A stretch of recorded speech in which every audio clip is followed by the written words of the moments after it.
ഹരി ഓം. കൽക്കി രൂപികളായിരിക്കുന്ന എല്ലാ നാരായണന്മാർക്കും എൻ്റെ പ്രണാമം. ഞാൻ നിങ്ങളുടെ സ്വന്തം ഷീല അയ്യപ്പൻ എന്ന വിഷ്ണു യോഗി. ഇന്ന് നമ്മൾ ആത്മവിദ്യാ പാഠത്തിൻ്റെ രണ്ടാമത്തെ ക്ലാസ്സിലാണ് ഇരിക്കുന്നത്. ഇപ്പം നമ്മുടെ ഇന്നത്തെ പ്രോഗ്രാമിൻ്റെ പേര് NSK ആത്മവിദ്യാ പാഠം എന്നാണ്. NSKയുടെ ഫുൾ ഫോം ഇന്നലെ ഞാൻ പറഞ്ഞു, നാരായണൻ ശീലാകുമാരി എന്നാണ്. അപ്പം എല്ലാവർക്കും എൻ്റെ പ്രണാമം. എല്ലാവരും കൽക്കികളാണ്. ഞാൻ നിങ്ങളെല്ലാവരെയും പണ്ടുതൊട്ടേ കണ്ണന്മാരെന്നാണ് വിളിച്ചുകൊണ്ടിരുന്നത്. അപ്പം നമുക്ക് പാഠം തുടങ്ങുന്നതിന് മുമ്പ് നമുക്ക് നമ്മുടെ എല്ലാം സൃഷ്ടാവായ ജഗത്പിതാവായ നാരായണനെ വന്ദിക്കാം. നാരായണായ നമ നാരായണായ നമ നാരായണായ നമ നാരായണ നാരായണ സകല സന്താപനാശന ജഗന്നാഥ വിഷ്ണു ഹരി നാരായണായ നമ. ഓങ്കാരമായ പൊരുൾ മൂന്നായി പിരിഞ്ഞുടനെ ആങ്കാരമായതിനു താൻ തന്നെ സാക്ഷിയത് ബോധം വരുത്തുവതിനാളായി നിന്ന പരമാചാര്യ രൂപ ഹരിനാരായണായ നമ. ഒന്നായ നിന്നെ ഇഹ രണ്ടെന്ന് കണ്ടളവിലുണ്ടായൊരിണ്ടൽ പദമിണ്ടാവതല്ല മമ. പണ്ടേ കണക്ക് വരുവാൻ നിൻ കൃപാവലികളുണ്ടാകെയെന്നറിയ നാരായണായ നമ. ആനന്ദ ചിന്മയ ഹരേ ഗോപികാരമണ ഞാനെന്ന ഭാവം അത് തോന്നായിക വേണമിത് തോന്നുന്നതാകിൽ അഖിലം ഞാനിതെന്ന വഴി തോന്നേണമേ വരദ നാരായണായ നമ. അർക്കാനലാതി വെളിവൊക്കെ ഗ്രഹിക്കും ഒരു കണ്ണിനു കണ്ണു മനമാകുന്ന കണ്ണതിന് കണ്ണായിരുന്ന പൊരുതാനെന്നുറയ്ക്കും അളവാനന്ദമെന്ത് ഹരിനാരായണായ നമ. നാരായണായ നമ നാരായണായ നമ നാരായണായ നമ നാരായണ നാരായണ സകല സന്താപനാശന ജഗന്നാഥ വിഷ്ണു ഹരി നാരായണായ നമ. ഞാൻ ചൊല്ലിയത് ഹരിനാമകീർത്തനമാണ്. ഹരിനാമകീർത്തനത്തിൽ 64 ശ്ലോകങ്ങളുണ്ട്. ആദ്യത്തെ 4 ശ്ലോകമാണ് ഞാൻ ചൊല്ലിയത്. അത് കഴിഞ്ഞിട്ട് ഹരി ശ്രീ ഗണപതായ നമഃ ഹ വെച്ചുണ്ട്, ശ്രീ വെച്ചിട്ടുണ്ട്, ഗണപതായേ എന്നീ അക്ഷരങ്ങൾ ചേർത്താണ് ഹരിനാമകീർത്തനം എഴുതിയിരിക്കുന്നത്. അത് കഴിഞ്ഞിട്ട് ആ മുതൽ വരെയുണ്ട്. പിന്നീട് ക ഖ ഗ ഖ ങ ച ഛ ജ ഛ ഞ അങ്ങനെ തുടങ്ങി ലാസ്റ്റില് ഇക്ഷ വരെ ഉള്ള അക്ഷരങ്ങൾ കൊണ്ടാണ് ഹരിനാമകീർത്തനം നമ്മുടെ എഴുത്തച്ഛൻ എഴുതിയിരിക്കുന്നത്. ഇത് ഞാൻ എന്നും രാവിലെ ചൊല്ലുന്ന കീർത്തനമാണ്. അപ്പോൾ എല്ലാവർക്കും ഒരിക്കൽ കൂടി NSK ആത്മവിദ്യാപാഠം 2 സ്വാഗതം. ആരെയും കാണുന്നില്ല, എന്നാലും ഞാൻ എൻ്റെ ക്ലാസ് തുടങ്ങുകയാണ്. കാരണം ഇന്നലെ കുറച്ച് ലേറ്റായിപ്പോയി. ഇന്നലെ 9:30 എന്ന് പറഞ്ഞ് 9:37 നിർത്തിയപ്പം അത് ശരിയായില്ല. ഇന്നലെ കുറച്ച് സമയം എന്താ പറയുന്നത് വേസ്റ്റായി എന്ന് പറഞ്ഞാൽ മതി. കാരണം എനിക്ക് ഡ്യൂട്ടി ഉള്ളതാണ്, നിങ്ങൾക്കെല്ലാം അറിയാം. അപ്പം ഇന്നത് വരാതെ നമുക്ക് കൃത്യം 9:30 തന്നെ നിർത്തിയേ പറ്റുകയുള്ളൂ. അപ്പം ഇന്നലെ നമ്മൾ പഠിച്ചത് 18 വിദ്യകൾ ഉണ്ടെന്നും അതിൽ 10 വിദ്യകൾ മഹാവിദ്യകളെന്നറിയപ്പെടുന്നു. ഈ 18 വിദ്യകളിൽ 17 വിദ്യകളും ഭൗതിക വിദ്യകളാണ്, നമുക്ക് പുറത്ത് പോയി പഠിക്കാവുന്ന വിദ്യകളാണ്. പക്ഷേ ഇതിലെല്ലാം ശ്രേഷ്ഠമായ വിദ്യ ആത്മവിദ്യയാണ്. ഇന്ന് ആളുകൾക്ക് ആത്മവിദ്യ എന്താണെന്നറിയില്ല. ആത്മാവുണ്ടോ ഈശ്വരനുണ്ടോ എന്നൊക്കെ ചോദിക്കുന്ന ഒരു ലോകത്താണ് നമ്മൾ ജീവിക്കുന്നത്. ഇപ്പം അതിന് കുറച്ച് മാറ്റങ്ങളൊക്കെ വന്നിട്ടുണ്ട്. അപ്പം ആത്മവിദ്യയാണ് സർവശ്രേഷ്ഠമായ വിദ്യ. ഈ വിദ്യ ആര് പഠിക്കുന്നു അവർ സ്വാതന്ത്ര്യമുള്ളവരും സംതൃപ്തിയുള്ളവരും സന്തോഷമുള്ളവരും സമാധാനമുള്ളവരും സമ്പൂർണ്ണ രോഗമുക്തരുമായി മാറും. അവരുടെ ജീവിതത്തിലെ സകല പ്രശ്നങ്ങളും മാറും. ഓരോ വ്യക്തിയും നന്നായാലേ ഒരു നാട് നന്നാകും. ഒരു നാട് നന്നായാൽ ആദ്യം ഒരു വീട് നന്നാകും, പിന്നീട് ഒരു നാട് നന്നാകും, പിന്നെ ഒരു ദേശം നന്നാകും. അങ്ങനെ പതുക്കെ ലോകം നന്നാകും എന്നാണ് നമ്മുടെ എന്താ പറയുക പൂർവികരൊക്കെ നമ്മളെ പഠിപ്പിച്ചിരിക്കുന്നത്. അപ്പോൾ ആത്മവിദ്യ എന്ന് പറഞ്ഞാൽ ആത്മാവിനെ അറിയുന്ന വിദ്യ, അതായത് ഈശ്വരനെ അറിയുന്ന വിദ്യയാണ് ആത്മവിദ്യ എന്ന് പറയുന്നത്. അപ്പോൾ നമ്മൾ ഇന്നൊരു ക്വസ്റ്റ്യൻ ആൻസർ രൂപത്തിലാണ് ഇന്ന് പഠിക്കാൻ പോകുന്നത്. കാരണം ഒരുപാട് കാര്യങ്ങൾ ഇങ്ങനെ പറഞ്ഞു പോകുമ്പോൾ ഏത് ഉൾക്കൊള്ളണം ഏത് ഉൾക്കൊള്ളണ്ട എന്നൊക്കെയുള്ള ഒരു ചിന്ത നമുക്ക് വരും. അപ്പോൾ ആദ്യത്തെ ക്വസ്റ്റ്യൻ എന്ന് പറയുന്നത് ആത്മവിദ്യ എന്നാൽ എന്താണ് എന്നുള്ളതാണ്. ആത്മവിദ്യ എന്ന് പറഞ്ഞാൽ ആത്മാവിനെ അറിയുന്ന വിദ്യ. ആത്മാവെന്ന് പറഞ്ഞാൽ എന്താണ്? ഊർജ്ജമാണ്. നമ്മുടെ ഉള്ളിലെല്ലാം ഊർജ്ജമുണ്ട്. ഈ ആത്മാവുള്ളത് കൊണ്ടാണ് നമ്മൾ ജീവനോടിരിക്കുന്നത്. ഈ ആത്മാവ് അങ്ങോട്ട് ഇറങ്ങിക്കഴിഞ്ഞാൽ നമ്മൾ ജഡമായി മാറുകയാണ്, നമ്മൾ മരിക്കുകയാണ് ചെയ്യുന്നത്. ആത്മാവിനെയാണ് നമ്മൾ ഈശ്വരൻ എന്ന് പറയുന്നത്. ഈശ്വരൻ എന്ന് പറഞ്ഞാൽ അതിൻ്റെ അർത്ഥം ഈ ശരീരത്തിൽ ജീവനായിരിക്കുന്നവൻ എന്നാണ് അർത്ഥം. ഈശ്വരൻ ഈ ശരീരത്തിൽ ജീവനായിരിക്കുന്നവൻ എന്നാണ് ഈശ്വരൻ എന്ന വാക്കിന്റെ അർത്ഥം. അപ്പം ആത്മവിദ്യ എന്ന് പറഞ്ഞാൽ ആത്മാവിനെ അറിയുന്ന വിദ്യ. അതായത് നമ്മുടെ ഉള്ളിൽ പ്രാണനായി നമ്മുടെ ഊർജമായി നമ്മുടെ ജീവനായിട്ടിരിക്കുന്ന ആ ഒരു ശക്തി അറിയുന്നതാണ് ആത്മവിദ്യ. അതിന് പഠിക്കണമെങ്കിൽ ഞാനിപ്പം തിയറിയാണ് പഠിപ്പിച്ചുകൊണ്ടിരിക്കുന്നതിന് പ്രാക്ടിക്കൽസ് ഒക്കെ ഉണ്ട്. അതൊക്കെ നമ്മൾ പ്രാവർത്തികമാക്കിയെങ്കിൽ മാത്രമേ നമുക്കിത് പൂർണ്ണമായിട്ടും പഠിച്ചെടുക്കാൻ സാധിക്കുകയുള്ളൂ. അപ്പം നമ്മുടെ ഉള്ളിലിരിക്കുന്ന ജീവനെ, നമ്മുടെ പ്രാണനെ, അതാണ് നമ്മുടെ ഈശ്വരൻ, അതാണ് ഭഗവാൻ, അതാണ് സൃഷ്ടാവ്. ആ സൃഷ്ടാവിനെ അറിയുന്ന വിദ്യയാണ് ആത്മവിദ്യ. അപ്പം അടുത്ത ഒരു ക്വസ്റ്റ്യന്, ആത്മാവുണ്ടോ എന്നൊക്കെ ചോദിക്കുമ്പോൾ ആൾക്കാരത് വളരെ തമാശയായിട്ടും കളിയാക്കിയൊക്കെ പറയുന്നത് ഞാൻ കേട്ടിട്ടുണ്ട്. ആത്മാവെന്ന് പറഞ്ഞാൽ എന്താ? ഈശ്വരനാണ്. ഈശ്വരനുണ്ടെന്നുള്ള ഏറ്റവും തെളിവാണ് നമ്മളെല്ലാം ജീവനോടിരിക്കുന്നത്. നമ്മൾ മാത്രമാണോ ജീവനോടിരിക്കുന്നത്? മനുഷ്യൻ മാത്രമല്ലല്ലോ, പക്ഷിമൃഗാദികളും വൃക്ഷലതാദികളും എല്ലാം ജീവനുള്ളവയാണ്. സൂക്ഷ്മജീവികൾ ഒരുപാടുണ്ട് ഈ പ്രപഞ്ചത്തിൽ. നമുക്കറിയാം ബാക്ടീരിയ, വൈറസ്, ഫംഗസ്, പിന്നെ ആൽഗ, പിന്നെ അങ്ങനെ ഒരുപാട് സൂക്ഷ്മജീവികളുണ്ട്. നമ്മൾ ഈ കൊറോണ വൈറസിനെയൊക്കെ അടുത്ത കാലത്ത് കണ്ട്. അപ്പോൾ അങ്ങനെ സൂക്ഷ്മജീവികളുണ്ട്. പിന്നെ ഏറ്റവും വലിയ ജീവികളായ തിമിംഗലമുണ്ട്, ആനയുണ്ട്. അങ്ങനെ എന്തെല്ലാം തരത്തിലുള്ള ജീവജാലങ്ങളാണ് ഈ ലോകത്തുള്ളത്. ഇവയെല്ലാം ജീവനോടിരിക്കുന്നത്. അതിനകത്ത് ജീവനായിട്ട് ഭഗവാൻ ഇരിക്കുന്നതുകൊണ്ടാണ്. ജീവനില്ലാത്ത ഒരു വസ്തുവും എന്താ പറയുന്നത്, ജീവനില്ലാത്തതെന്ന് പറഞ്ഞാൽ ആത്മാവില്ലാത്ത ഒരു വസ്തുവും ഈ ഭൂമിയിൽ നിലനിൽക്കുകയില്ല. ആത്മാവില്ലാതെ അല്ലെങ്കിൽ ജീവനില്ലാത്ത അവസ്ഥയാണ് നമ്മൾ ജഡം എന്ന് പറയുന്നത്. നമ്മുടെ മൊബൈലിന് പോലും ഒരു ആത്മാവുണ്ട്, ഇല്ലെന്ന് പറയാൻ പറ്റുമോ? കാരണം ഈ മൊബൈൽ വർക്ക് ചെയ്യണമെങ്കിൽ ഇതിൽ ചാർജ് വേണം. ഇപ്പം ഞാൻ ഇത് ലൈവ് ചെയ്യാൻ വേണ്ടിയിട്ട് ഇതിൽ ഞാൻ ഏകദേശം 95% വരെ ചാർജ്, 95% ചാർജ് ചെയ്ത് വെച്ചിരിക്കുന്നു. അപ്പോൾ ഈ ചാർജ് എന്ന് പറയുന്നതാണ് ഇതിൻ്റെ ആത്മാവ്. അങ്ങനെ ഓരോന്നിനും ഓരോ ആത്മാവുണ്ട്. അപ്പം നമ്മുടെ ഉള്ളിലെല്ലാം ജീവനുണ്ട്. അതിനെയാണ് നമ്മൾ ആത്മാവെന്ന് പറയുന്നത്. പഞ്ചസാരയ്ക്ക് ആത്മാവില്ല, അതിൻ്റെ മധുരമാണ് അതിൻ്റെ ആത്മാവ്. കരിമ്പിൻ്റെ മധുരം, കൈപ്പയ്ക്കായുടെ കയ്പ് രസം, അതാണ് അതിൻ്റെ ആത്മാവ്. ഓറഞ്ചിൻ്റെ പുളിയും മധുരം, അതാണ് അതിൻ്റെ ആത്മാവ്. എല്ലാത്തിനും മറ്റൊരു തരത്തിൽ പറഞ്ഞാൽ നമുക്ക് ആത്മാവിന് ഗുണങ്ങളെന്ന് പറയാൻ പറ്റും. ഗുണങ്ങളും ആത്മാവാണ്. അപ്പോൾ ആത്മാവെന്ന് പറഞ്ഞാൽ അത് ഈശ്വരൻ തന്നെയാണ്. അപ്പം ഈ ആത്മാവിൽ നിന്ന് അല്ലെങ്കിൽ ഈശ്വരനിൽ നിന്നാണ് നമ്മളെല്ലാം സൃഷ്ടിക്കപ്പെട്ടിരിക്കുന്നത്. നമ്മൾ അറിയാമല്ലോ, അമ്മയുടെ ഗർഭത്തിൽ ഒരു കോശമായിട്ടിരുന്ന ഒരു അവസ്ഥയുണ്ടായിരുന്നു.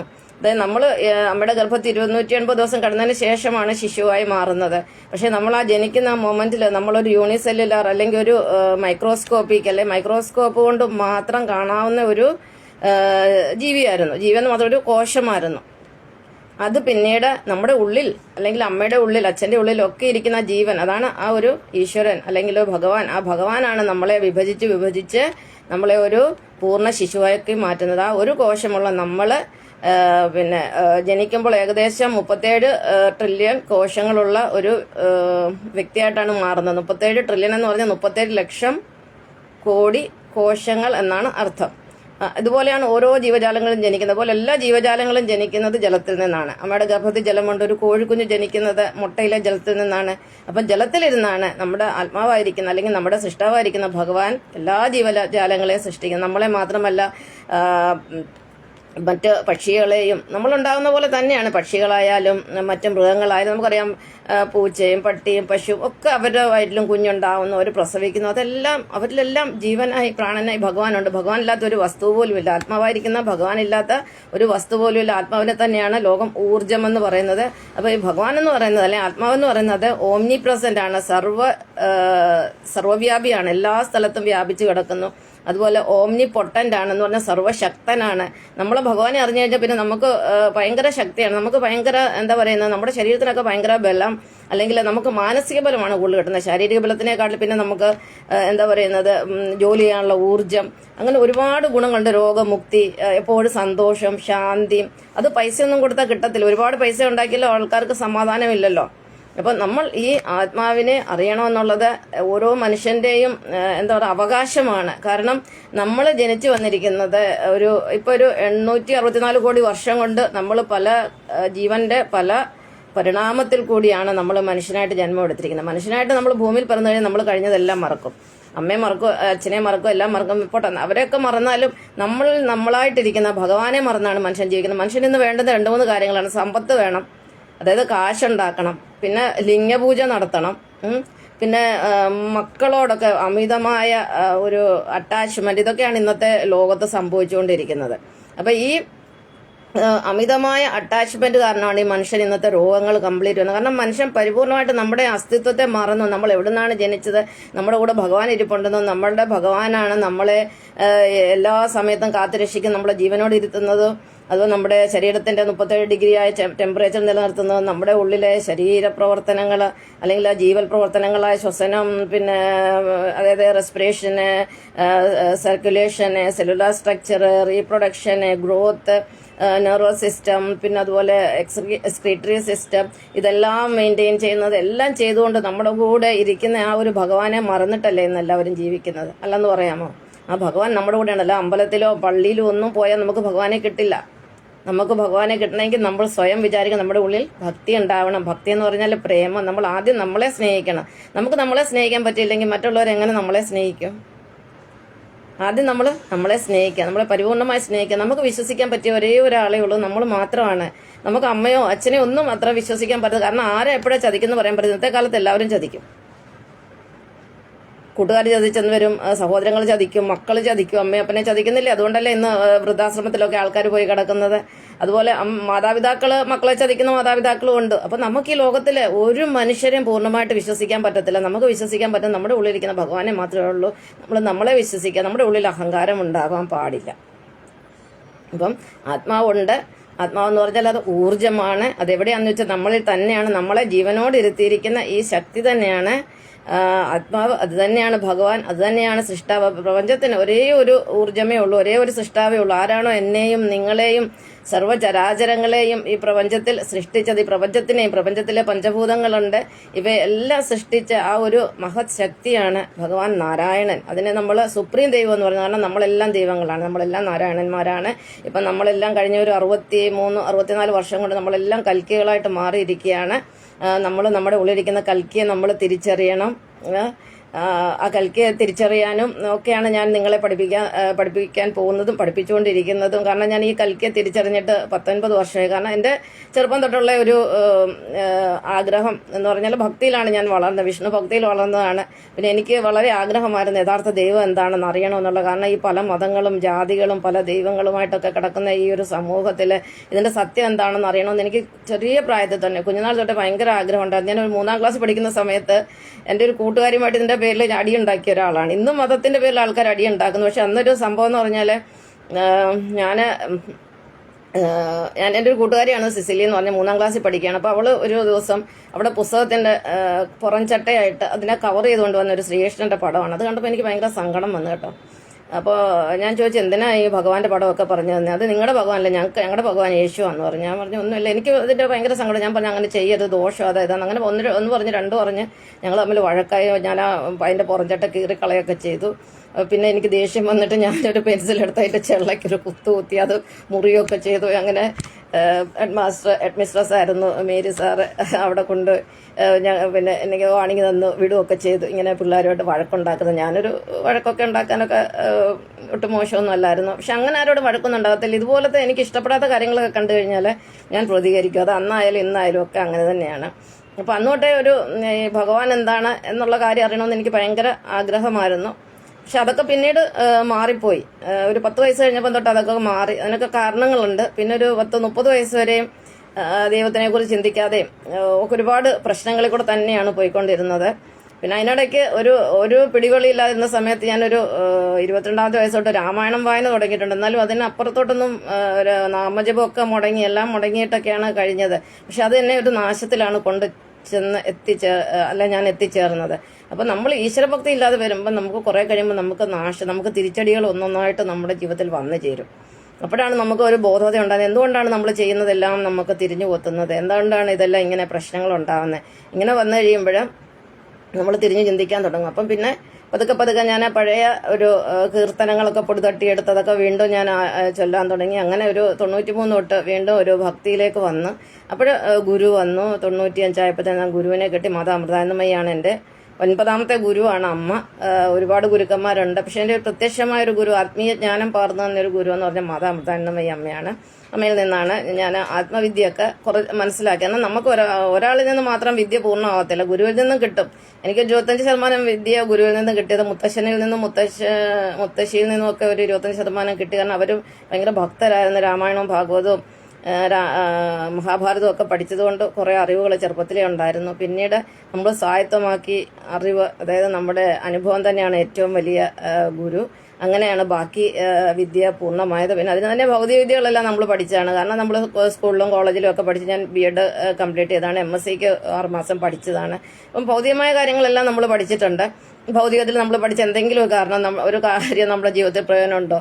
സ്കൂളിൽ ഒരു ടീച്ചറാണ് നമ്മൾ പഠിച്ചതൊക്കെ കുറേയൊക്കെ നമ്മൾ വീണ്ടും അത് ഉപയോഗിക്കുന്നുണ്ടല്ലോ. നമ്മുടെ ജീവിതത്തിൽ A+B² = S²+2AB+B² എന്നോ അല്ലെ ട്രിഗണോമെട്രിയിലെ sin θ ഓപ്പോസിറ്റ് സൈഡ് ഓപ്പൺ ഹൈപ്പോട്ടനീസോ ഇങ്ങനെയൊക്കെ പറയുന്ന ഒന്നും നമ്മുടെ ജീവിതത്തിൽ യാതൊരു പ്രയോജനം ചെയ്യുന്ന കാര്യങ്ങളല്ല. പിന്നെ കണക്കൊക്കെ ആണെങ്കിൽ നമുക്ക് പലയിടത്ത് കണക്കൊക്കെ കൂട്ടാൻ, പക്ഷെ കണക്കെന്ന് പറയുന്ന എന്താ പറയുന്നത് കൂട്ടാനും കുറയ്ക്കാനും ഉള്ള കാര്യങ്ങളൊക്കെയാണ് നമ്മുടെ ജീവിതത്തിൽ. അല്ല അതിനകത്ത് നമ്മുടെ ഈ ടാൻ തീറ്റയും കോസ് തീറ്റയും കൊസീക്കൻ തീറ്റ അതുപോലത്തെ കാര്യങ്ങളൊന്നും നമുക്ക് ജീവിതത്തിൽ പ്രയോജനമായി വരുന്നില്ല. പക്ഷെ നമ്മുടെ ജീവിതത്തിൽ പ്രയോജനമായിട്ട് വരുന്നത് ആത്മവിദ്യയാണ്. ഈ ആത്മവിദ്യ ഇല്ലാത്തതുകൊണ്ടാണ് ഇന്ന് ആത്മഹത്യകളും കൊലപാതകങ്ങളും ഇതെല്ലാം ഉണ്ടാകുന്നത്. പിന്നെ അമ്മയെ വെട്ടിക്കൊല്ലുന്നു, അച്ഛനെ വെട്ടിക്കൊല്ലുന്നു, മക്കളെ കൊല്ലുന്നു, ഭാര്യ ഭർത്താവിനെ കൊല്ലുന്നു. ഇങ്ങനെ ലോകം മുഴുവനും നശിച്ചുകൊണ്ടിരിക്കുകയാണ്, പ്രത്യേകിച്ച് നമ്മുടെ കേരളത്തിൽ. അപ്പോൾ ഇതെല്ലാം വരുന്നത് എന്തുകൊണ്ടാണ്? ആത്മവിദ്യ ഇല്ലാത്തതുകൊണ്ടാണ്. അത് മനുഷ്യന് ഭക്തിയില്ല. ഭക്തി ഉണ്ടെങ്കിൽ എപ്പോഴും നമുക്കൊരു പേടി കാണും ഭഗവാന്. ഭഗവാൻ ഇത് ഇഷ്ടപ്പെടുമോ, നമ്മൾ ചെയ്യുന്നത് തെറ്റാണെങ്കിൽ നമുക്ക് ശിക്ഷ കിട്ടുമല്ലോ എന്നുള്ളൊരു ബോധമുണ്ട്. പക്ഷെ നമ്മുടെ കേരളത്തിൽ എല്ലാവരും പ്രബുദ്ധരാണ്.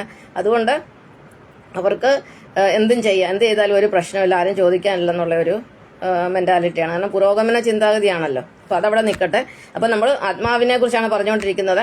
അപ്പോൾ നമ്മളീ പ്രാണനായിട്ടിരിക്കുന്ന ആ ശക്തിയാണ് ഭഗവാൻ നാരായണ. ഈ പ്രപഞ്ചത്തിലുള്ള സകല മനുഷ്യരിലും ഒരേ ഊർജ്ജമാണ്, ഒരേ ആത്മാവാണ്, ഒരേ ഈശ്വരനാണ് ഇരിക്കുന്നത്. ഈശ്വരൻ എന്ന് പറഞ്ഞാൽ ഈ ശരീരത്തിൽ ജീവനായിരിക്കുന്നവൻ എന്നാണ് അർത്ഥം.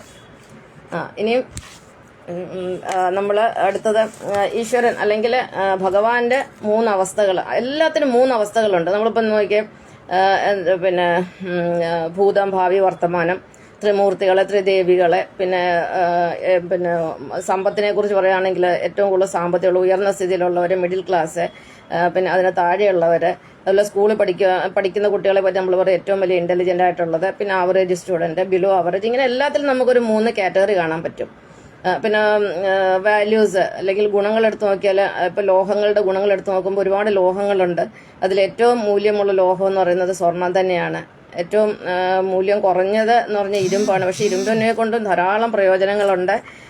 പിന്നെ അപ്പം മൂല്യം അനുസരിച്ചിട്ട് ആണ് എല്ലായിടത്തും നമ്മൾ ഈ 3 തരത്തിലുള്ള ക്ലാസിഫിക്കേഷൻ വരുത്തുന്നത്. എന്ന് പറഞ്ഞ പോലെ ഏകനായിരിക്കുന്ന, എല്ലാവരുടെയും സൃഷ്ടാവായിരിക്കുന്ന, സുപ്രീം ദൈവമായിരിക്കുന്ന ഭഗവാൻ നാരായണൻ 3ആയിട്ടാണ് ഇരിക്കുന്നത്. അതാണ് ഏറ്റവും പ്രധാനപ്പെട്ട കാര്യം. കാരണം നമ്മളെല്ലാവരും ദൈവങ്ങളാണ്, നമ്മളെല്ലാം നാരായണന്മാരാണ്. പക്ഷെ നമ്മളെല്ലാവരും ഒരുപോലെ അല്ലായിരിക്കും. നമുക്കറിയാം, നമ്മുടെ കൈ തന്നെ നോക്കിക്കഴിഞ്ഞാൽ ഒരുപോലെ അല്ലല്ലോ, വിരലുകളെല്ലാം വ്യത്യസ്തമല്ലേ. പക്ഷെ ഇതെല്ലാം ചേരുമ്പോൾ ഒരു കൈ തന്നെയാണ്, പക്ഷെ അതിൽ വിരലുകൾ വ്യത്യാസമാണ്. എന്ന് പറഞ്ഞ പോലെ ഏകനായിരിക്കുന്ന പ്രപഞ്ചത്തിന്റെ സൃഷ്ടാവിൽ എന്റെയും നിങ്ങളുടെയും സർവ്വചരാചരങ്ങളുടെയും ആത്മാവായി പ്രാണനായി ഊർജ്ജമായിരിക്കുന്ന ഭഗവാന് ഒന്ന് തന്നെയാണ്. അതിന് യാതൊരു സംശയമില്ല. പക്ഷെ ഭഗവാൻ 3ആയിട്ടാണ് ഇരിക്കുന്നത്. അതിനെയാണ് നമ്മൾ ത്രിമൂർത്തികൾ എന്ന് പറയുന്നത്. അതുകൊണ്ട് ഭഗവാനെ നമുക്ക് ഏകദൈവം എന്ന് പറയാം. ഏകദൈവം 3 കൂടെ ചേർന്നെങ്കിൽ മാത്രമേ നാരായണൻ പൂർണ്ണമാകുകയുള്ളൂ. ഈ നാരായണനെ തന്നെയാണ് ക്രിസ്തു മതത്തിലെ പിതാവ്, പുത്രൻ, പരിശുദ്ധാത്മാവെന്ന് 3ആയിട്ട് തിരിച്ചിരിക്കുന്നത്. അവരും ഏകദൈവം, ട്രിനിറ്റി എന്ന് തന്നെയാണ് പറയുന്നത്. പിതാവ്, പുത്രൻ, പരിശുദ്ധാത്മാവ് തന്നെയാണ് വിഷ്ണു, ബ്രഹ്മ, മഹേശ്വരന്മാർ. അതിന് യാതൊരു സംശയവുമില്ല. ഞാൻ അതിനെക്കുറിച്ചൊക്കെ കൂടുതൽ പറയാം. അപ്പം ഏകനായിരിക്കുന്ന സൃഷ്ടാവായ നാരായണ, സർവ്വത്തിനും കാരണഭൂതനായിരിക്കുന്ന ഭഗവാൻ 3ആയിട്ടാണ് ഇരിക്കുന്നത്. 3 മൂർത്തികളായിട്ടാണ് ഇരിക്കുന്നത്. ഇത് അതിന്റെ ഊർജത്തിന്റെ ലെവല് അല്ലെങ്കിൽ അത് അതിന്റെ ക്വാളിറ്റി അല്ലെങ്കിൽ ഗുണങ്ങൾ അനുസരിച്ചാണ്. അത് നമുക്കിന്ന് അല്പം പഠിക്കാം. സമയം എനിക്ക് നോക്കണം, കാരണം ഇന്നലെ കുറച്ച് ഞാൻ ലേറ്റായിപ്പോയി. അതെനിക്ക് ഇനി 12 മിനിറ്റും കൂടെ ഉള്ളൂ. 1-2 കാര്യം കൂടെ പറയാം. അപ്പം ഭഗവാൻ 3ആയിട്ടാണ് ഇരിക്കുന്നത്. അതിൽ ഒന്നാമത്തെ എന്ന് പറഞ്ഞത് വിഷ്ണുവാണ്. വിഷ്ണു എന്ന് പറഞ്ഞാൽ പോസിറ്റീവാണ്. അതിനെ നമുക്ക് പ്രോട്ടോണിന് തുല്യമെന്ന് പറയാം. കാരണം ഒരു ജീവനില്ലാത്തൊരു വസ്തു എടുത്തു നോക്കിയാൽ അതിൽ 3 തരം കണങ്ങളെ നമുക്ക് കാണാം. അതിന് അതായത് പ്രോട്ടോണ്, ഇലക്ട്രോണ്, ന്യൂട്രോണ്. പ്രോട്ടോണിന് പോസിറ്റീവ് ചാർജ്, ഇലക്ട്രോണിന് നെഗറ്റീവ് ചാർജ്, ന്യൂട്രോണിന് ചാർജ് ഇല്ല എന്ന് പറഞ്ഞ പോലെ 3 ദൈവങ്ങൾ മാത്രമേ ഉള്ളൂ. ഈ 3 തരം മനുഷ്യർ അല്ലെങ്കിൽ 3 തരം ദൈവങ്ങൾ മാത്രമേ ഈ ലോകത്തുള്ളൂ. അത് ഏകനായ നാരായണൻ തന്നെയാണ് 3ആയിട്ടിരിക്കുന്നത്. അപ്പോൾ ഒന്നാമത്തെ കാറ്റഗറി വരുന്ന വിഷ്ണുവാണ്. വിഷ്ണു എന്ന് പറഞ്ഞാൽ അത് പോസിറ്റീവ് എനർജിയാണ്. അതായത് സത്യത്തിനും ധർമ്മത്തിനും പ്രേമത്തിനും ഭക്തിക്കും അഹിംസയ്ക്കും ഒക്കെ പ്രാധാന്യം കൊടുക്കുന്ന ആ ഒരു സ്വഭാവത്തിനെയാണ് വിഷ്ണുവിന്റെ സ്വഭാവമുള്ളവരെന്ന് പറഞ്ഞാൽ വിഷ്ണു വൈഷ്ണവരെന്ന് പറയുന്നത്. രണ്ടാമത്തെ കൂട്ടർ എന്ന് പറഞ്ഞാൽ ഇതിന്റെ നേരെ ഓപ്പോസിറ്റ് ആണ്. അവര് അതാണ് ശിവന്. അത് നെഗറ്റീവ് എനർജിയാണ്. അത് ഒരു നാണയത്തിന്റെ ഇരുവശവുമാണ് വിഷ്ണുവും ശിവനും. അത് രണ്ട് ഊർജ്ജമാണ്, ഒന്ന് പോസിറ്റീവും നെഗറ്റീവും. അപ്പൊ ശിവനിലേക്ക് വരുമ്പോഴത്തേന് കാമം, ക്രോധം, അഹങ്കാരം, ലോഭം, മോഹം, മതം, മത്സരം ഇതെല്ലാം അതിനകത്ത് വരുന്നുണ്ട്. അവിടെ ഹിംസ വരുന്നുണ്ട്. അങ്ങനെ എല്ലാം നെഗറ്റീവായിട്ട് ഇരിക്കുന്നതൊക്കെ ശിവനാണ്. കാരണം ശിവൻ എന്ന് പറയുന്നത്, ഭഗവാൻ ശിവൻ എന്ന് പറയുന്നത് സംഹാരമൂർത്തിയാണ്. അപ്പം ഭഗവാൻ നാരായണ മൂന്നായിട്ടിരിക്കുന്ന സത്യത്തിൽ പ്രധാനമായിട്ടും വിഷ്ണു ശിവനുമായിട്ടാണ് ഇരിക്കുന്നത്. നമ്മുടെ ബ്രഹ്മ മതക്കാർ, അതായത് ഹിന്ദുക്കൾക്ക് വിഷ്ണു എന്താ, ശിവൻ എന്താ, മറ്റുള്ള ദേവീദേവതകൾ എന്താ, ഇതൊന്നും അറിയില്ല. അപ്പം പിന്നെ മൂന്നാമത്തേതെന്ന് പറഞ്ഞ ബ്രഹ്മാവാണ്. ബ്രഹ്മാവിനെ ആരും ആരാധിക്കുന്നത്, കാരണം ബ്രഹ്മാവിന്റെ ഊർജ്ജം 0 ആണ്. അത് വിഷ്ണുവും ശിവനും ചേരുന്നതാണ് ബ്രഹ്മാവ്. അപ്പൊ രണ്ടിനെ ആരാധിക്കുന്നവരാണ് ബ്രഹ്മാരാധകർ. അപ്പൊ ആത്മാവായിരിക്കുന്ന, ഊർജ്ജമായിരിക്കുന്ന ഭഗവാൻ മൂന്നായിരിക്കുന്നത്. ഇത് പഠിച്ചു വെക്കുക. വിഷ്ണു, ബ്രഹ്മ, മഹേശ്വരന്മാർ. അതിനെക്കുറിച്ച് കൂടുതൽ പഠിക്കാനുണ്ട്. അതിപ്പം ഞാൻ കൂടുതലായിട്ട് പറയാൻ പോകുന്നില്ല, കാരണം ഒരുപാട് കാര്യങ്ങൾ പറയാൻ നമുക്ക് സമയമില്ല. അപ്പോൾ ഇത്രയും മനസ്സിലായി. ആത്മാവെന്ന് പറയുന്നത് നമ്മുടെ ഉള്ളിലെ പ്രാണനായിട്ടിരിക്കുന്ന ആ ഊർജ്ജമാണ്. നമ്മളെ ജീവനോടിരിക്കുന്നത്, നമ്മൾ ജനിച്ചിരിക്കുന്നത് ആ ആത്മാവിൽ നിന്നാണ്, ആ സൃഷ്ടാവിൽ നിന്നാണ്, പ്രാണനിൽ നിന്നാണ് നമ്മൾ ജനിച്ചിരിക്കുന്നത്. നമ്മൾ ജീവിച്ചിരിക്കുന്ന പ്രാണനിലാണ്, നമ്മൾ മരിക്കുന്നതും പ്രാണനിലാണ്. അപ്പോൾ ആത്മാവുണ്ട്, അത് നമ്മൾ തന്നെയാണ്, നമ്മുടെ ഉള്ളിലാണ്. അതാണ് നാരായണൻ. അതാണ് നമ്മുടെ പിതാവ്. യഥാർത്ഥ നമ്മുടെ റിയൽ പിതാവ് എന്ന് പറയുന്നത്, നമ്മുടെ അച്ഛനും അമ്മയൊക്കെ എന്ന് പറയുന്നത് നമ്മുടെ ഭൗതിക ജീവിതത്തിലെ പിതാക്കന്മാരാണ്. യഥാർത്ഥ പിതാവ് എന്ന് പറയുന്നത് ഭഗവാൻ നാരായണനാണ്. ഭഗവാനാണ് നമ്മളെ ഭൂമിയിൽ കൊണ്ടുവരുന്നത്, നമ്മളെ സൃഷ്ടിക്കുന്നതും നമ്മളെ നിലനിർത്തുന്നതും എല്ലാം ഭഗവാനാണ്. കാരണം അച്ഛനില്ലെങ്കിൽ നമുക്ക് ജീവിക്കാം, അമ്മയില്ലെങ്കിലും ജീവിക്കാം, ഭാര്യ ഭർത്താവ് മക്കളില്ലെങ്കിലും ജീവിക്കാം. പക്ഷെ ഭഗവാനില്ല നമുക്ക് ജീവിക്കാൻ പറ്റുമോ? നമ്മുടെ പ്രാണൻ പോയി കഴിഞ്ഞാൽ പിന്നെ നമ്മൾ ജഡമല്ലേ. അപ്പം നമ്മൾ ഭഗവാനാണ് നമ്മൾ ഇമ്പോർട്ടൻസ് കൊടുക്കുന്നത്, നമ്മൾക്കാണ് ഇമ്പോർട്ടൻസ് കൊടുക്കുന്നത്. ഭഗവാന് മൂന്നായിട്ടിരിക്കുന്നു, ത്രിമൂർത്തികളായിട്ടിരിക്കുന്നു. വിഷ്ണു പോസിറ്റീവ്, ശിവൻ നെഗറ്റീവ്, ബ്രഹ്മാവ് 0 ശൂന്യ എനർജി, ന്യൂട്രലായിട്ടിരിക്കുന്നു. അതാണ് മതേതര സ്വഭാവം. ഹിന്ദുക്കൾക്ക് മതേതര സ്വഭാവമാണല്ലോ. കാരണം അവർ ഹിന്ദുക്കൾ പറയുന്നത് ബ്രഹ്മാവാണ് ഞങ്ങളുടെ സൃഷ്ടാവെന്ന്, ബ്രഹ്മാവാണ് എല്ലാം സൃഷ്ടിച്ചിരിക്കുന്നതെന്ന്. അപ്പം അങ്ങനെ ഓരോ മതത്തിന്റെ കാര്യം അതെല്ലാം നമുക്ക് പതുക്കെ പതുക്കെ പഠിക്കാം. ഇന്ന് ആരും വന്നിട്ടില്ല, ഞാൻ ഒരാളെ മാത്രമേ കാണുന്നുള്ളൂ. സൗമ്യ സജീവൻ ഞാൻ കുറേ നേരം കൊണ്ട് കാണുന്നുണ്ട്. ഹരിയോം ആരും വന്നിട്ടില്ല. ഞാൻ ഒന്നും പ്രതീക്ഷിച്ചിട്ടല്ല ഞാൻ ഈ കർമ്മം ചെയ്യുന്നത്. എനിക്ക് പറയാനുള്ള കാര്യങ്ങൾ പറയുന്നു എന്ന് മാത്രമേ ഉള്ളൂ. ആര് കേട്ടാലും കേട്ടില്ലെങ്കിലും അത് നമുക്ക് വിഷമമൊന്നുമില്ല. കാരണം നിങ്ങളെല്ലാം ഭഗവാനാണെന്നറിയാം. കാരണം ആര് വരണം ആര് വരണ്ടെന്ന് ഭഗവാനല്ലേ തീരുമാനിക്കുന്നത്, ഞാനാണോ തീരുമാനിക്കുന്നത്? എൻ്റെ കാര്യമല്ലേ എനിക്ക് തീരുമാനിക്കാൻ അവകാശമുള്ളൂ. എനിക്ക് കർമ്മം ചെയ്യാനുള്ള അവകാശമേ ഉള്ളൂ. എനിക്ക് അതിൻ്റെ ഫലം ഇച്ഛിക്കാനല്ലേ, ഫലം ഇന്നത് വേണമെന്ന് എനിക്ക് വാശി പിടിക്കാനുള്ള അവകാശമില്ല. അപ്പം പറഞ്ഞാലോ, ഭഗവാൻ നാരായണനാണ് നമ്മുടെ സൃഷ്ടാവ്. എൻ്റെയും നിങ്ങളുടെയും ഈ ഭൂമിയുള്ള സകല മനുഷ്യ. ഇവിടെ നമുക്ക് ജാതിയില്ല, മതമില്ല, വർണ്ണമില്ല, വർഗ്ഗമില്ല, ദേശമില്ല, ഭാഷയൊന്നുമില്ല. നമ്മൾ ഒരു മതത്തിൽ നിന്നാലും നമ്മൾ നമ്മുടെ ആത്മാവിനെ, നമ്മുടെ ഭഗവാനായ നാരായണനെ കണ്ടെത്തുകയില്ല. അതിന് നമ്മൾ ഈ മതങ്ങൾ, സർവ്വ ധർമ്മങ്ങളും സർവ്വ ദൈവീയ സങ്കല്പങ്ങളും നമ്മളില്ലാതായി നമ്മൾ നമ്മളെ തന്നെ ശരണം പ്രാപിക്കണം. നമ്മൾ നാരായണനെ ശരണം പ്രാപിച്ചെങ്കിൽ മാത്രമേ നമുക്ക് നമ്മളിരിക്കുന്ന ഭഗവാനെ കണ്ടെത്താൻ സാധിക്കുകയുള്ളൂ. ഇത് കണ്ടെത്തുന്നത് എങ്ങനെയാണെന്നൊക്കെ പറയണമെങ്കിൽ അതിന് എനിക്ക് കുറച്ചും കൂടെ സമയം വേണം. അപ്പം ഇന്ന് പഠിപ്പിച്ചത് ആത്മാവിൻ്റെ 3 അവസ്ഥകൾ, അല്ലെങ്കിൽ ഭഗവാൻ നാരായണന്റെ 3 അവസ്ഥകൾ. അത് ഊർജ്ജം അനുസരിച്ചാണ്. സാത്വികം എന്ന് പറഞ്ഞാൽ ഏറ്റവും നല്ലതാണ്, പോസിറ്റീവാണ്. രാജസം എന്ന് പറഞ്ഞാൽ ന്യൂട്രലാണ്, അത് മതേതരം അല്ലെങ്കിൽ ഒരു ശൂന്യ എനർജി ഉള്ളതാണ്. പിന്നെ അടുത്തത് ശിവനാണ്, നെഗറ്റീവ് എനർജിയാണ്, താമസരൂപിയാണ്. ഇതാണ് ഇന്ന് പറഞ്ഞത്. ഇനി ഈ പ്രപഞ്ചത്തിലുള്ള സകല വസ്തുക്കളെയും ഭഗവാൻ 2ആയിട്ടാണ് സൃഷ്ടിച്ചിരിക്കുന്നത്. മൊത്തത്തിൽ 2 തരം സൃഷ്ടികളാണല്ലോ. ഒന്ന് ദ്രവ്യം എന്ന് പറയുന്നത്, അതായത് ജീവനില്ലാത്തവ, അത് പഞ്ചഭൂതങ്ങളാണ്. അതായത് അഗ്നി, ആകാശം, ഭൂമി, വായു, ജലം, ഇതാണ് പഞ്ചഭൂതങ്ങൾ. ഈ 5 അത് ദ്രവ്യമാണ്, ദ്രവ്യത്തിൽ ഉൾപ്പെടുന്നതാണ് അത്. പിന്നെ ദൈവമാണ്. ദൈവം എന്ന് പറഞ്ഞാൽ ജീവനുള്ള വസ്തുക്കളെന്ന് മാത്രമേ അർത്ഥമുള്ളൂ. അതുകൊണ്ടാണ് ഈ കോടാനുകോടി ദൈവങ്ങളെ മനുഷ്യൻ ആരാധിക്കുന്നത്. എല്ലാവരും ദൈവങ്ങളാണ്. അപ്പോൾ ഓരോ മനുഷ്യനും ഓരോ ദൈവമാണ്. അപ്പം തന്നെ നമ്മൾ 900 കോടിയുണ്ട്, 900 കോടി ദൈവങ്ങളായല്ലോ. അപ്പോൾ ഈ 33 കോടി എന്ന് പറയുന്നത് ഒന്നുമല്ല. പിന്നെ ഈ പക്ഷികളും മൃഗങ്ങളും എല്ലാം ദൈവങ്ങളാണ്. അപ്പം ദൈവങ്ങളെല്ലാം, ജീവനുള്ളവയെല്ലാം ദൈവങ്ങളാണ്. പക്ഷെ ഇവയിലിരിക്കുന്ന ഊർജ്ജമാണ് യഥാർത്ഥ ദൈവം. ആ ഊർജ്ജത്തിന് നാശമില്ല. അതുകൊണ്ടാണ് പറയുന്നത് ആത്മാവിന് നാശമില്ല, ആത്മാവ് ഊർജ്ജമാണ്. ഊർജ്ജത്തിനെ പറ്റി നമ്മൾ ഫിസിക്സിലൊക്കെ പഠിക്കുന്നുണ്ട്. ഊർജ്ജത്തിനെ നിർമ്മിക്കാനോ നശിപ്പിക്കാനോ സാധ്യമല്ല. Energy can neither be created nor destroyed. It can be transfer from one form to another. ഈ എനർജി നമുക്ക് ഒരു ഫോമിൽ നിന്ന് മറ്റൊരു ഫോമിലേക്ക് മാറ്റാൻ കഴിയും. എന്ന് പറഞ്ഞാൽ നമ്മളിരിക്കുന്ന ഊർജ്ജത്തിനെ, പോസിറ്റീവിനെ നമുക്ക് നെഗറ്റീവ് ആക്കാം, നെഗറ്റീവിനെ നമുക്ക് പോസിറ്റീവ് ആക്കാം. Ranjith R is watching. Ranjith Kanna, ഹരിയോം, താങ്ക് യു. അപ്പം ഭഗവാൻ 3ആയിട്ടിരിക്കുന്നു. അതാണ് ഓങ്കാരമായ പൊരുൾ. 3ആയി പിരിഞ്ഞുടനെ ആങ്കാരമായതിന് താൻ തന്നെ സാക്ഷിയത്. നമ്മൾ തന്നെയാണ് സാക്ഷി. ഭഗവാൻ 3ആയിട്ട് പിരിഞ്ഞിരിക്കുന്നു. അതുകൊണ്ടാണ് ഈ ലോകത്ത് 3 തരം പ്രധാനപ്പെട്ട മതങ്ങളുള്ളത്. അപ്പം നമ്മൾ തന്നെയാണ് ഈ 3ആയിട്ട് പിരിഞ്ഞിരിക്കുന്നത്. നാരായണൻ എന്ന് പറഞ്ഞാൽ നമ്മളല്ലേ. അപ്പം നമ്മൾ 3ആയിട്ട് പിരിഞ്ഞിരിക്കുന്നു, ബ്രഹ്മാവിഷ്ണു മഹേശ്വരന്മാരായിട്ട്. ഇനി അത് പറയാൻ ബുദ്ധിമുട്ടാണെങ്കിൽ നമ്മൾ പോസിറ്റീവായിട്ടും നെഗറ്റീവായിട്ടും ന്യൂട്രലായിട്ടും പിരിഞ്ഞിരിക്കുന്നു. പിന്നെ ഭഗവാൻ രണ്ടു തരം വസ്തുക്കളെ സൃഷ്ടിച്ചിട്ടുണ്ട്, ദ്രവ്യമെന്നും ദൈവമെന്നും. ദൈവം എന്ന് പറഞ്ഞാൽ ജീവനുള്ള സകല വസ്തുക്കളും ദൈവമാണ്. അതുപോലെ ജീവനില്ലാത്തവയെല്ലാം ദ്രവ്യമാണ്. ഇതിന് തമ്മിൽ സാമ്യമുണ്ട്. രണ്ട് വാക്കുകൾ തമ്മിൽ, ദ്രവ്യം ദൈവം, രണ്ടും തമ്മിൽ സാമ്യമുണ്ട്. അതുകൊണ്ട് ദൈവത്തിന്റെ അർത്ഥം പറഞ്ഞു കഴിഞ്ഞാൽ ജീവനുള്ളവയാണ് ദൈവങ്ങൾ. അതൊന്നല്ല, ഒരുപാട് ദൈവങ്ങളുണ്ട്. പക്ഷെ അവ പ്രധാനമായിട്ടും മൂന്നായിട്ടിരിക്കുന്നു: പോസിറ്റീവായിട്ടും നെഗറ്റീവായിട്ടും ന്യൂട്രലായിട്ടും ഇരിക്കുന്നു. അതായത് പ്രോട്ടോണും ഇലക്ട്രോണും ന്യൂട്രോൺ പോലെയാണ് അവ ഇരിക്കുന്നത്. ഇത്രയും കാര്യങ്ങൾ മനസ്സിലായോ? അപ്പൊ ഇനി നമ്മുടെ ഉള്ളിലിരിക്കുന്ന നാരായണനെ നമ്മൾ തിരിച്ചറിയണമെങ്കിൽ നമ്മൾ ഒരു 6 കൂട്ടം കാര്യങ്ങൾ നമ്മൾ പാലിച്ചെങ്കിലേ പറ്റുള്ളൂ. 6 കൂട്ടം കാര്യങ്ങൾ പറയാൻ സമയമുണ്ടോ നോക്കട്ടെ. അയ്യോ, 25 ഇനിയിപ്പോൾ അതിനെക്കുറിച്ച് പറയാൻ സമയമില്ല, നമുക്ക് നാളെ പഠിക്കാം. അപ്പം ഭഗവാനെ, നമ്മുടെ ഉള്ളിൽ ഭഗവാനുണ്ട്, നമ്മൾ ഭഗവാനാണ്. പിന്നെ നമ്മളെ ജീവിപ്പിക്കുന്നത് ഭഗവാൻ തന്നെയാണ്. നമ്മളിലെ പ്രാണനാണ് ഭഗവാന്. നാരായണനാണ് എല്ലാവരുടെ ഉള്ളിൽ പ്രാണനായിട്ടിരിക്കുന്നത്. പക്ഷെ ഇപ്പം ഭഗവാൻ എല്ലാവരിലും കൽക്കി ഊർജ്ജമായിട്ടാണ് ഇരിക്കുന്നത്, കൽക്കിയായിട്ടാണ് എല്ലാവരുടെ ഉള്ളിലിരിക്കുന്നത്. അത് ഞാൻ ഇന്നലെ പറഞ്ഞു, കൽക്കി എന്ന് പറയുന്ന ഒരു നാശത്തിന്റെ ഊർജ്ജം തന്നെയാണ്, എല്ലാവരും നശിപ്പിക്കുന്ന ഒരു ഊർജ്ജമാണ്. ഈ ലോകം നശിച്ചുകൊണ്ടിരിക്കുകയാണ് എല്ലാ രീതിയിലും, അല്ലേ? അപ്പം ആ ഒരു ഊർജ്ജത്തിനെ നമുക്ക് പോസിറ്റീവാക്കി മാറ്റണം. അതിനൊന്നാമത് നമുക്ക് വേണ്ടുന്ന ഭക്തിയാണ്, നിഷ്കാമ ഭക്തി വേണം. ഭക്തി എന്ന് പറഞ്ഞാൽ പ്രേമം വേണം. അതാണ് ഏറ്റവും വലിയ കാര്യം, നമുക്ക് നമ്മളോടുള്ള പ്രേമം, അതാണ് ഭഗവാനുള്ള പ്രേമം, അതാണ് നിഷ്കാമ ഭക്തി. പിന്നെ ഒന്ന് നിഷ്കാമ കർമ്മം, പിന്നെ അതുപോലെ നിഷ്കപടത, പിന്നെ അതുപോലെ വേറെ ഒന്ന്, നാലാമത്തെ ഒന്ന് നിഷ്കാമ സ്നേഹം. ഭക്തി വേറെ, സ്നേഹം വേറെ. നമുക്കിപ്പോൾ അമ്മയുടെ അച്ഛനോടും മക്കളോടൊക്കെ സ്നേഹമല്ലേ ഉള്ളത്, അത് നിഷ്കാമമായിരിക്കണം, ഒന്നും പ്രതീക്ഷിക്കാത്ത സ്നേഹമായിരിക്കണം. അപ്പം നിഷ്കാമ സ്നേഹം. പിന്നെ നിർവൈരത, ഒരു മനുഷ്യരോട് ശത്രുത ഉണ്ടാവരുത്.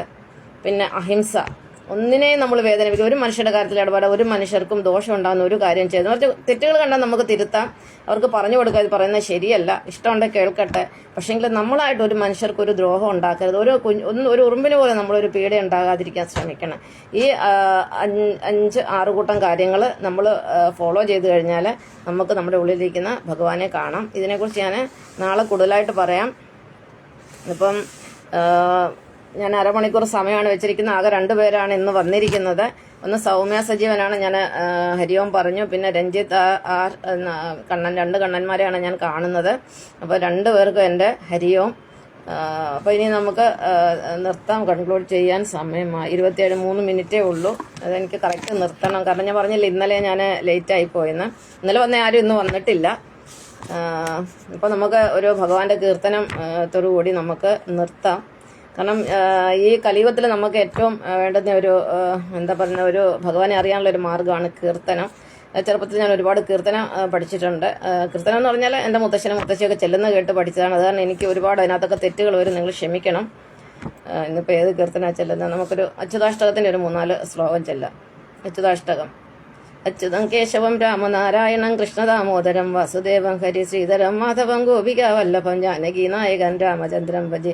അച്യുതം കേശവം സത്യഭാമാധവം മാധവം ശ്രീധരൻ രാധികാരാധിതം നിരാമം നിരഞ്ജേതസാ സുന്ദരം ദേവകീ നന്ദനം നന്ദനം സന്നദ്ധേ വിഷ്ണുവേ ജിഷ്ണുവേ ശങ്കിനേ ചക്രണേ രുക്മിണി രാഗിണേ ജാനകി ജാനേ വല്ലഭി വല്ലഭേ അമൃതേ അൽപനേ കംസവിധ്വംസിനേ വംശിനേ ദേ നമ.